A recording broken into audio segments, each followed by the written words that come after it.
Both my father and grandfather were Johns Hopkins graduates. My father's father was a pediatrician who tirelessly worked. He made house calls, and if someone couldn't afford to pay him, he didn't bother to collect. He died prior to my parents' meeting. My father graduated as an engineer. He was in the Army Reserve and became a NASA rocket scientist from the time of my infancy through to the late 1960s. He left NASA prior to the moon landing and went to IBM until he retired at around age 60. Dad tried to bask in his retirement, but returned to a full-time work lifestyle after several months. Between working with and chairing the South Florida Johns Hopkins Alumni Association, now for decades, and working for the Palm Beach County Habitat for Humanity group, Dad works more hours than a typical full-time career and gets no pay for it. This is why one can accurately say that retirement is about the only career move that my father failed at. So on the Donna's, the Ostrikers side, the Ostrikers, at least this branch of Ostrikers, as far as I know, came over from Germany, or left Berlin, he and his wife Catherine, and the early 1800s they came to America. And they first went to Pennsylvania and then eventually came south and settled on the Okeechobee River in South Carolina, where Frederick Ostriker built a one-room cabin. Whoops. And as the children, as he and his wife had children, every time he'd have a child, he would add on another room, or every time he had a child or two.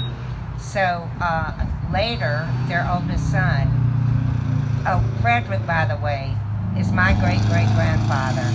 He is Donna's great-great-great-great-grandfather. 4 times, okay, great.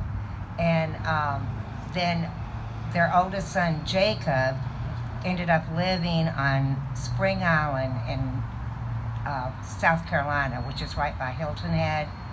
And when the Civil War broke out, he and his cousins went and scouted for the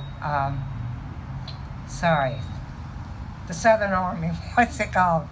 Confederate? The Confederacy. Thank you. I just went blank there for a minute. Okay, he went and yeah, he scouted for them because they were hunters and all of that, and they knew the woods and swamps of South Carolina and Georgia. It is said that my maternal grandmother, by the way, was Catherine Michler. So that's the Michler-Ostriker connection there, because my great-grandfather, Jacob, and her great-great-great-grandfather married Catherine Michler. And so that makes the Michlers and the Ostrikers cousins.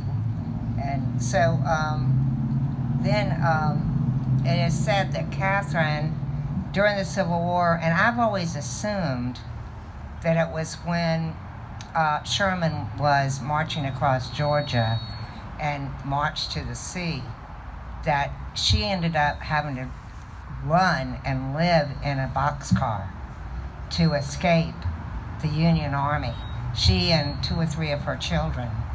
And so after the war, Jacob and Catherine's oldest son, Thomas, came to Florida, actually the Palm Valley area. I'll do this, okay.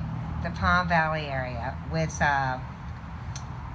his uncles, John and William Michler, and really kind of discovered that rich soil in Palm Valley and all of that, and told his parents about it. Well, when Thomas was 17 years old, now Thomas is my grandfather and your great-great-grandfather.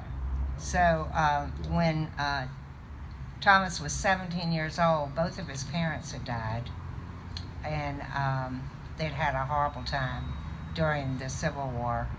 And